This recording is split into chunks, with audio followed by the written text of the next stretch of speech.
Muy bien, pasamos al último, pero no el menos importante tema de la noche, es el abordaje perinatal y quirúrgico de la hernia diafragmática, a cargo del doctor Paul Astudillo Neira.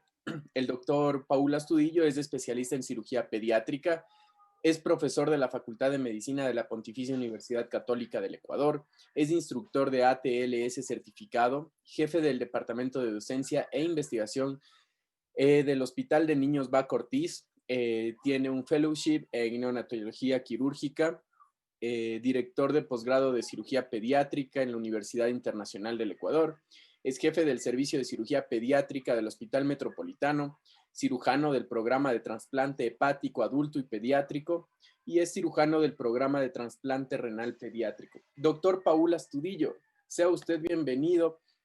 En este momento puede ya compartir su pantalla para iniciar su disertación. Muchas gracias. Vamos a compartir pantalla entonces.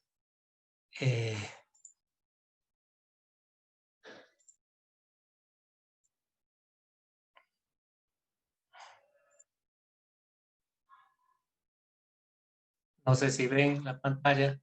Ahora tenemos visual de la pantalla de la presentación, doctor. Estamos en la presentación.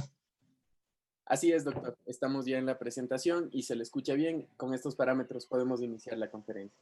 Bienvenido. Muchas gracias. Bueno, para mí es un verdadero placer poder compartir con todos ustedes en el primer Congreso Internacional de Actualización en Ginecología, Obstetricia y Salud Materno-Fetal o neonatal. Sí.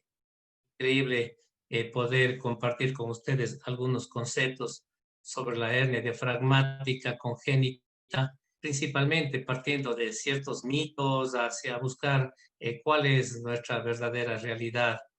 Un compromiso enorme, principalmente para aquellos médicos que nos apasiona trabajar con recién nacidos y buscar los caminos para reducir la tasa de mortalidad materno-fetal, contemplado como uno de los objetivos del desarrollo sostenible.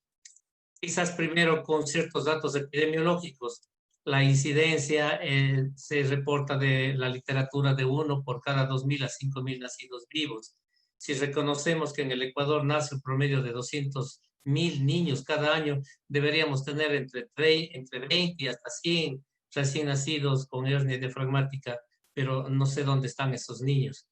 Es increíble que las cosas se den de esta manera. Eh, bueno, en este año en el Hospital Ginecobstétrico Pediátrico Nueva Aurora hemos tenido 2 niños con hernia diafragmática. Dentro del desarrollo embrionario ocurre una falta en el cierre de los pliegues pleuroperitoneales y se produce este defecto, que en el 80% de los casos afecta el lado izquierdo.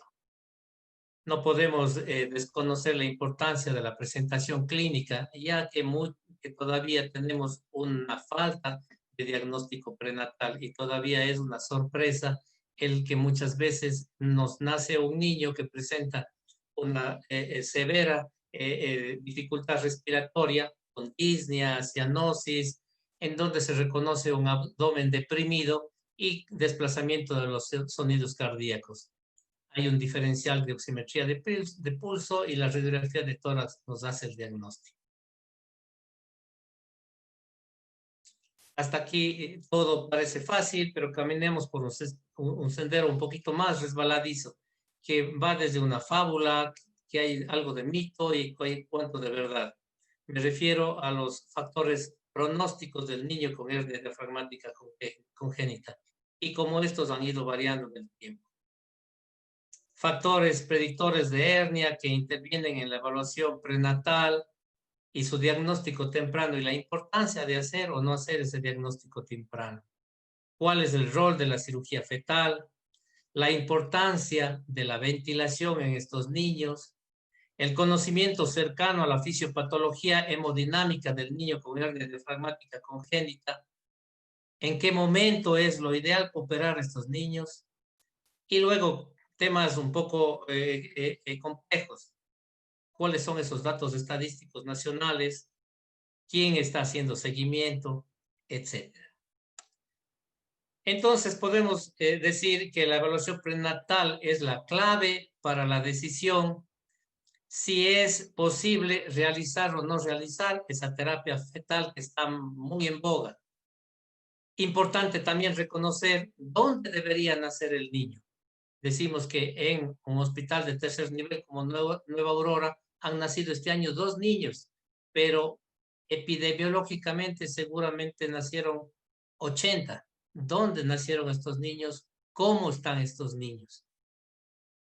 Fundamental que nazca en un centro que cumpla con las mejores capacidades, centros de tercer nivel.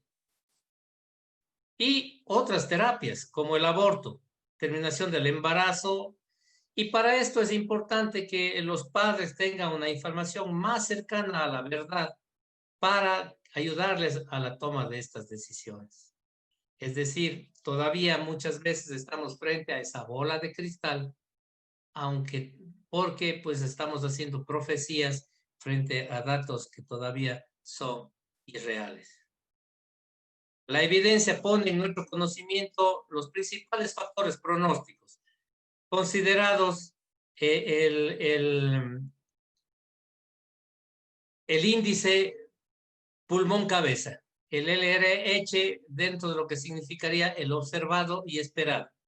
Va a medir el tamaño del pulmón y el tamaño de la cabeza del feto, numerador, tamaño del pulmón, denominador, la cabeza. Este LRH no es lineal durante la gestación. Por eso es importante que analicemos cuál es el esperado y cuál es el deseado. Para esto existen líneas de grupos control en fetos sin hernia diafragmática. Un problema, pues, este índice cabeza-pulmón, hasta un 30% tiene un buen pronóstico. Este factor pronóstico sí, puede variar muchísimo, porque si es mayor a 30, buen pronóstico, pero de ahí hay un margen largo, 30, 60. Y luego los bajo 30, pues parámetros entre 10, 28, etcétera, no pueden ser claramente reconocidos como un único factor pronóstico. Por esto es importante que solo haga como una categoría variable. Los números más bajos obviamente se acompañan de alta mortalidad. Un problema serio. Este es un estudio que se lo realiza mediante ecografía prenatal. Requiere, por lo tanto, de un operador. Es operador dependiente. Los trabajos, los estudios señalan que por lo menos debería un centro realizar mínimo 13 diagnósticos al año para poder dar cierta experiencia o demostrar cierta experticia. Si hay centros en donde se hace menos de 13, la capacidad de predicción de este estudio no es buena. Es decir, todavía tenemos la posibilidad de estar lanzando la moneda al aire de cara o sello, porque nos falta ganar en experiencia. Esto lo va a conseguir los hospitales de referencia nacional. El estudio ecográfico antenatal, como les decía, no es significativo si es que es menor de 13. Un parámetro de ayuda en la evaluación del feto con hernia diafragmática congénita es el volumen pulmonar del paciente medido por resonancia magnética. Y esto obviamente es importante cuando hablamos de categorizar estos marcadores, ya que nos referimos a la gravedad del niño y a la mortalidad. El único factor de carácter predictivo es el volumen pulmonar tomado por resonancia, ya que las imágenes no van a depender del operador. La imagen es mucho mejor. Obviamente se requieren protocolos muy claros, se requiere también muchísima experiencia. Todavía no tenemos centros en donde se pueda hablar de muchísima experticia en la evaluación de la resonancia magnética fetal y más aún resonancia magnética dentro del estudio temprano del niño con hernia diafragmática congénita.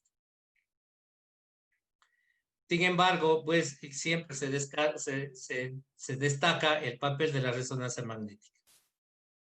Pero en todo caso, pues así que tengamos el diagnóstico de hernia diafragmática congénita, seguimos haciendo el índice de pulmón-corazón con el estudio de ecografía, que ojalá lo sigamos haciendo en manos expertas. Esto demuestra la literatura de que de todas maneras continúa siendo como factores pronósticos multivariados, no podemos basarnos en un solo examen.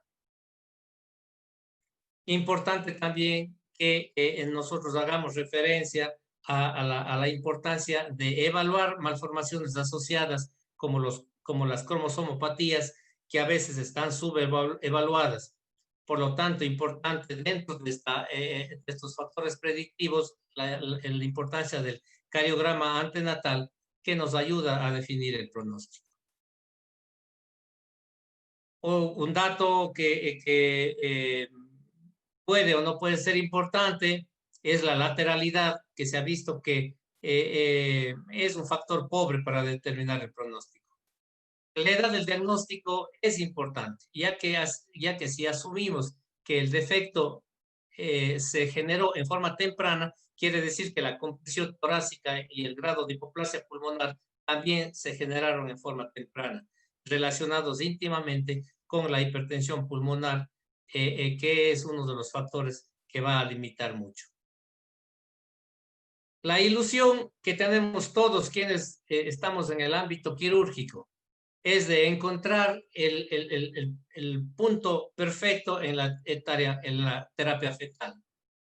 Con este diagnóstico temprano, entonces surge la propuesta del tratamiento de la hernia diafragmática congénita intraútero.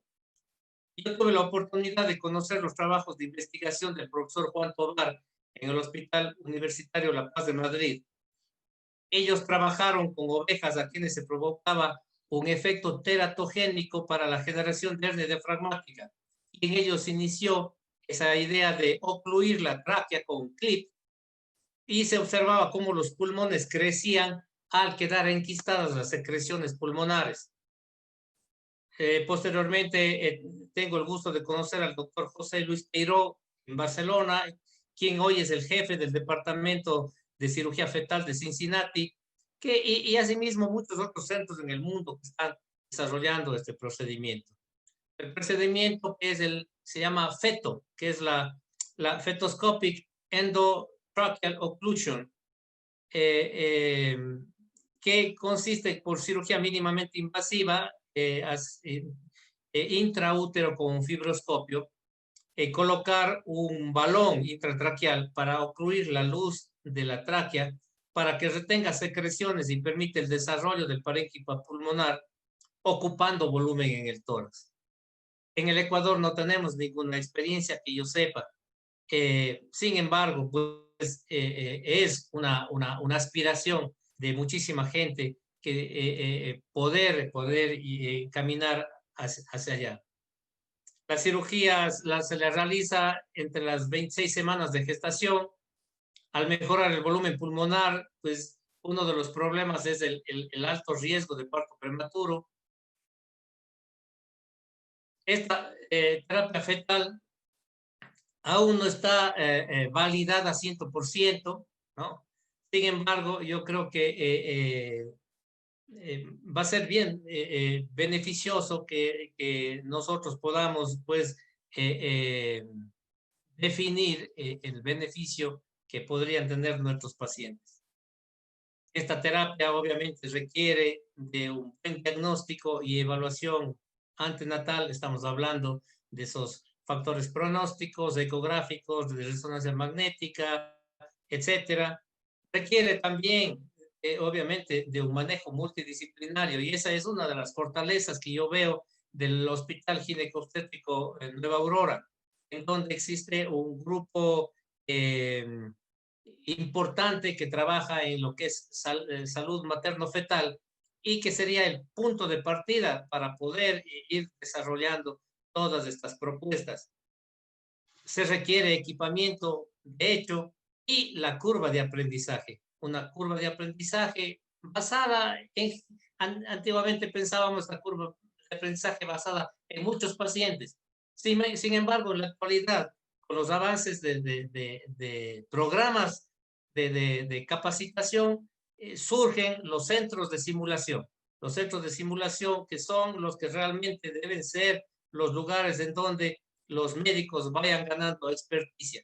Ahí queda al doctor Vaca otro de los desafíos de las posibilidades que podrían generarse más adelante. Uno de los temas serios en el manejo de la hernia diafragmática es la ventilación. Realmente el eje central en el manejo del recién nacido. Ahí es cuando empezamos a buscar cómo romper esos paradigmas, ya que antes usábamos presiones inspiratorias máximas que llegaban a los 37 centímetros de agua, con la idea de que esa idea que todavía persiste en algunos centros. Cuando se ha venido tomando conciencia del daño que hacían estas presiones, en la actualidad pretendemos manejar presiones gentiles. Esas presiones gentiles menores de 25 centímetros de agua, que nos mantengan presiones de CO2 alrededor de 45 milímetros, hipercarbias permisivas. Antes la tendencia era al revés, bajar al máximo el CO2, lo que favorecía una alcalosis, pero esto terminaba dañando al pulmón. Por lo tanto, volver al tema, ventilación agresiva es de muy mal pronóstico. Querer expandir ese pulmón, querer oxigenar al niño a como de lugar, muy mal pronóstico. Entonces, aquí muchas veces viene pues la aspiración de los centros de neonatología de tener ventilación mecánica convencional, de tener ventilación de alta frecuencia, de tenerle el ECMO, etcétera, y vemos que siempre va a existir algún grado de controversia y generalmente más bien son muy pocos los pacientes que deberían llegar hacia la ventilación de alta frecuencia y son casos muy puntuales con indicaciones muy claras los que requieren circulación de membrana.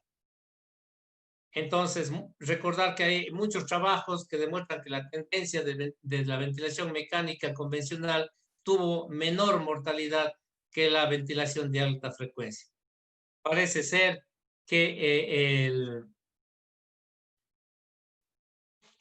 que la ventilación mecánica convencional es más adecuada para el manejo de entrada en los niños con hernia diafragmática. Y todo este esfuerzo siempre debe ser pensado en evitar el daño permanente a los pulmones. Hay trabajos en donde demuestran incluso que durante la reparación quirúrgica de la hernia diafragmática congénita se asoció una disminución cerebral y esplácnica independiente de la ventilación. Sin embargo, pacientes con ventilación de alta frecuencia necesitaron un intervalo de tiempo más largo para recuperar los valores normales de saturación de oxigenación cerebral comparados con la ventilación convencional. Así que mucho ojo el tener el tema. Y viene un campo que resulta increíblemente importante, que es el qué pasa con el corazoncito del niño con hernia diafragmática. Parece que el corazón es un órgano olvidado y resulta que es la clave para el niño con hernia diafragmática. El corazón del niño con hernia diafragmática congénita no es igual que un corazón sin hernia diafragmática. En este corazón de feto prevalece cámaras derechas versus cámaras izquierdas. Ciertas características: tienen bajo retorno por la vena pulmonar, hipofasias pulmonares, tienen un bajo retorno por las venas pulmonares hacia la aurícula izquierda. Menor flujo determina que la aurícula izquierda sea más pequeña. Por la posición del corazón en la hernia diafragmática congénita, hay un menor flujo de la aurícula derecha por el foramen oval hacia la aurícula izquierda, por lo tanto menor flujo al ventrículo izquierdo, generando mayor hipoplasia del ventrículo izquierdo, con respecto a lo que vemos normalmente en otros niños. En la hernia diafragmática congénita severa, incluso existe alteraciones en las válvulas que son mucho más pequeñas. Entonces, importante recordar que el corazón fetal del niño con hernia diafragmática congénita tiene bajo retorno por hipoplasia pulmonar, tiene mal posición cardíaca que limita flujo de foramen oval de diástole a sístole, tiene hipoplasia de ventrículo izquierdo que aumenta presión de llenado de ventrículo izquierdo y aurícula y genera congestión pulmonar. Esto nosotros lo podemos ver, son estudios, no sé si mi doctor Carlitos García nos está acompañando ahora, pero él es un experto. Esto lo podemos ver en las ecocardiografías, cámaras derechas más grandes que la del izquierdo, con una capacidad limitada de recibir volumen desde la aurícula izquierda. Y hay una capacidad contráctil limitada del ventrículo izquierdo que obviamente genera un flujo limitado. Entonces podemos hablar de lo que algunos autores le llaman la tormenta perfecta. Durante la etapa fetal no había problema, pero al nacer viene la tormenta.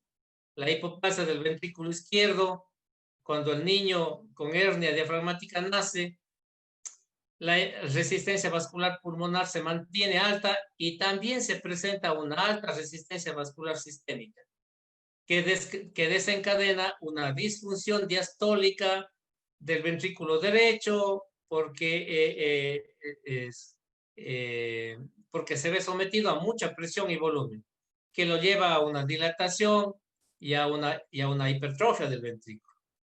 También, al mismo tiempo, el corazón se altera más la función del ventrículo izquierdo y existe esa cascada de gasto cardíaco ventricular izquierdo reducido, hipotensión o shock y acidosis metabólica. Por lo tanto, entonces, tenemos que recordar la importancia del apoyo hemodinámico. ¿Cómo ayudamos? ¿Cómo ayuda el cardiólogo en esto que es jugando un papel importantísimo? Recordando que antes de nacer el escenario es de un bajo retorno venoso pulmonar, el corazón izquierdo es hipoplásico, no es capaz de recibir tanto volumen. El ductus es lo que en este momento le está salvando al niño. Va a aumentar el retorno pulmonar en un paciente que no es capaz de recibir toda la carga y entonces existe una sobrecarga de volumen venoso y se genera una hipertensión pulmonar venosa. Esto va a generar mayor congestión pulmonar y más hipoxia. Si ventilamos más, vamos a provocar barotrauma y vamos a generar toxicidad por el oxígeno. Se debe procurar mejorar la capacidad de reducir volumen por el ventrículo izquierdo y para esto, pues entonces la mirrinona parece que es un fármaco de gran utilidad para mejorar la función diastólica del ventrículo izquierdo y mejorar la hipertensión pulmonar con el uso de vasodilatadores. Y así, entonces, llegamos el momento en el que decimos, vamos a operar. Estamos tentados a reparar inmediatamente cuando nace el niño. Yo recuerdo que durante mi entrenamiento en los años 90 la tendencia era preparar 2 quirófanos simultáneos. En el primero nacía el niño y en el quirófano adjunto el equipo se preparaba para resolver la hernia. Hoy vemos que todo esto no es cuestión de velocidad. Hay que esperar una estabilidad. Hay que esperar que el niño esté en mejores condiciones y eso obviamente va a llevar a mejores resultados. Entonces vuelve a presentarse la pregunta. Entonces, ¿cuándo reparamos? ¿Hasta cuándo vamos a esperar? Entonces, es esperar mientras el paciente mejore. Alrededor del cuarto, quinto, sexto día.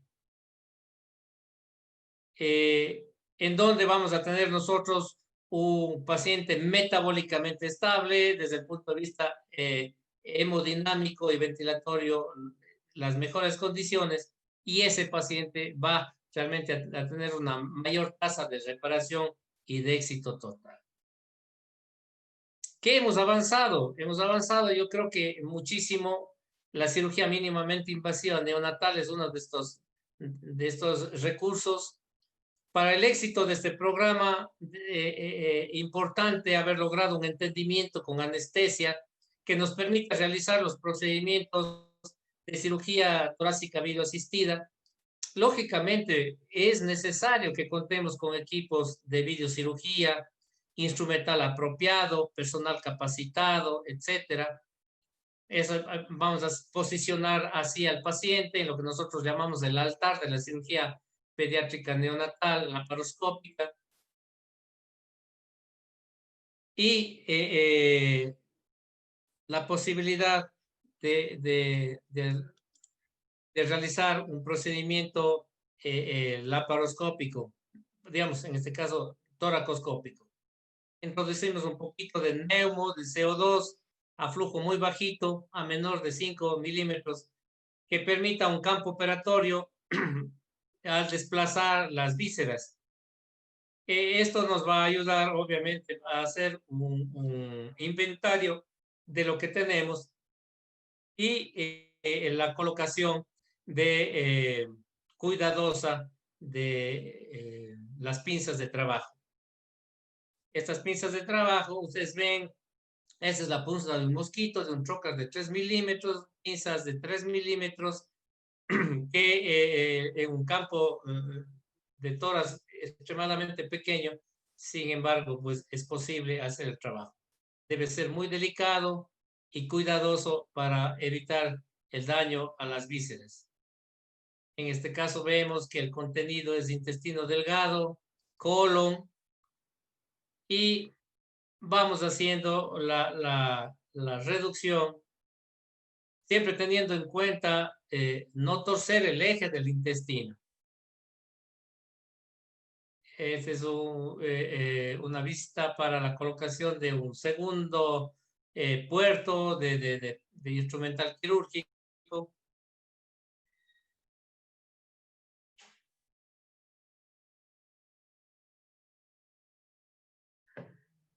No sé si se ve bien la imagen. Hola. Aló, no sé si se está viendo bien la imagen.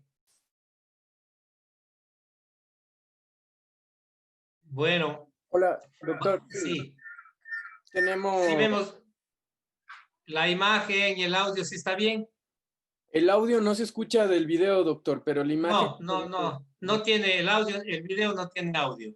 Yo lo estoy narrando. No, y a usted se le escucha súper fuerte y claro, doctor. Gracias.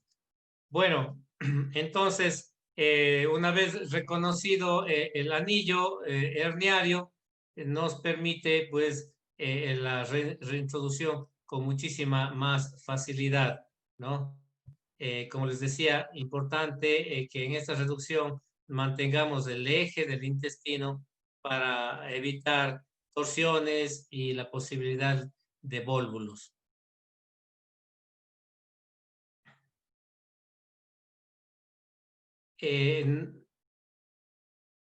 Curiosamente, este niño tenía una hernia diafragmática derecha.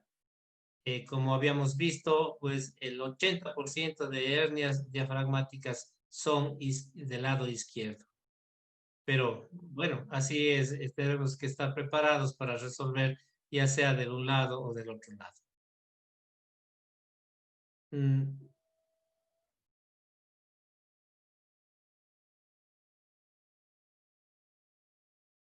Solo unos 30 segundos más para que ustedes puedan observar la delicadeza en el manejo de estas áreas para poder realizar la reintroducción. Para esto es muy importante contar siempre con el apoyo, la comprensión del equipo de anestesia que nos mantenga al niño suficientemente relajado para que la presión del abdomen no regrese nuevamente al contenido torácico. Y por otro lado, también el pulmón esté de alguna manera colapsado para que nos permita tener un adecuado campo operatorio. Y aquí procedemos entonces a la rafia del defecto del diafragma utilizando puntos sueltos de material no absorbible. En este caso utilizamos el prolene, que es el material que tiene un muy buen uso. Sin embargo, pues dicen que este material tiene memoria, entonces a veces se vuelve un poquito incómodo a la hora de anudar. Ponemos varios puntos y de esta manera pues hemos conseguido el cierre completo del defecto. Estamos trabajando en una cavidad bastante pequeñita. Fíjense las pinzas que son de 3 milímetros y se ven tan grandes. La aguja es una aguja RB1 y sin embargo pues es casi que se ve enorme en esa cavidad eh, torácica tan pequeña.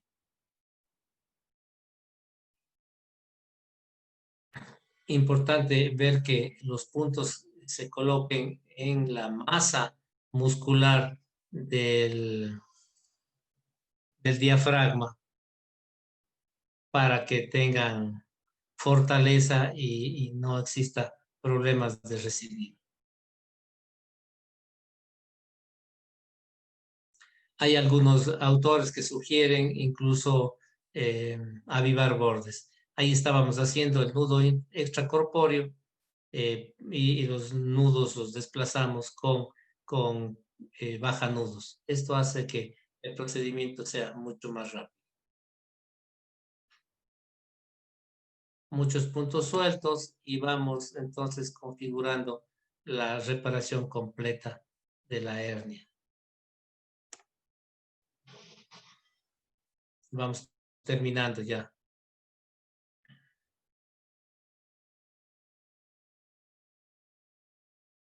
Esto solo es con fines de detalles técnicos el manejo de la cirugía mínimamente invasiva avanzada, que tiene mucho que ver con la técnica de suturas.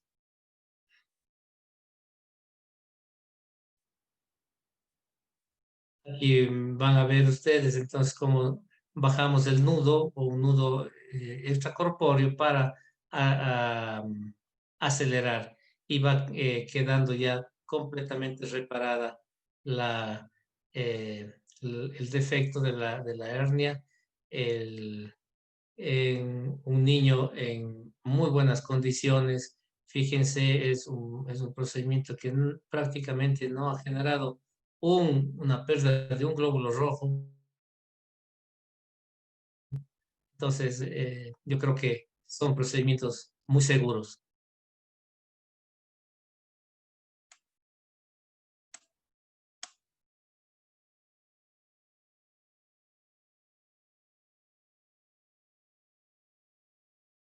La hernia ha sido reparada. Al ir retirando el neumo, vamos a ver cómo el pulmón empieza a ocupar su espacio, empieza a expandirse. Obviamente estos niños son niños que tenían una hernia diafragmática de muy buen pronóstico. Entonces, pues, en el niño, en el postoperatorio, tenemos buenos parámetros ventilatorios, saturación de oxígeno, buena presión arterial, etcétera. En el seguimiento, me da tristeza realmente no poder yo presentar resultados propios y hago pues mención a una experiencia de países hermanos de Chile y Argentina, en donde presenta un estudio comparativo frente a resultados del grupo de estudio de hernia diafragmática congénita internacional.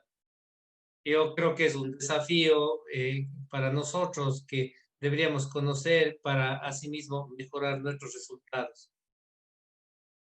Como corolario de esto, quería pues también comentarles que la ECMO tampoco parece ser la panacea. Siguen, ¿no? Los resultados también son espectaculares en el cono sur. Como anécdota, quería comentarles que en el año 98 yo presenté en el Congreso Iberoamericano en Chile un trabajo de hernia diafragmática del Hospital Baco Ortiz, en donde nosotros teníamos el 100% de resultados buenos. ¿Qué sucedía? Que al hospital para esa época solo llegaban pacientes de buen pronóstico porque los pacientes graves pues realmente fallecían. Yo creo que la pregunta es, ¿qué hemos cambiado en estos 22 años? Y no lo sé. Entonces, todavía estamos en una etapa de análisis de factores pronósticos de hernia diafragmática, en donde es importante la edad gestacional y peso al nacer, si el diámetro del defecto es grande o pequeño, puntuación de Apgar baja a los 5 minutos, lo que significa es que no tenemos diagnóstico prenatal, grado de hipertensión pulmonar, shock y acidosis de hipercarbia. Yo creo que esto es temas importantes. Y probablemente la necesidad de ECMO si el gradiente de oxígeno alveolo arterial es patológico. Para ir acabando, importante comentarles la importancia que tiene el seguimiento de los niños con hernia diafragmática. Problemas gastronutricionales estos niños desarrollan reflujo gastroesofágico, estos niños, dependiendo de cómo se manejó la parte ventilatoria, etcétera, y los grados de pronóstico, tienen problemas cardiorrespiratorios de por vida, problemas neurosensoriales y obviamente todos aquellos problemas relacionados con el tipo de cirugía.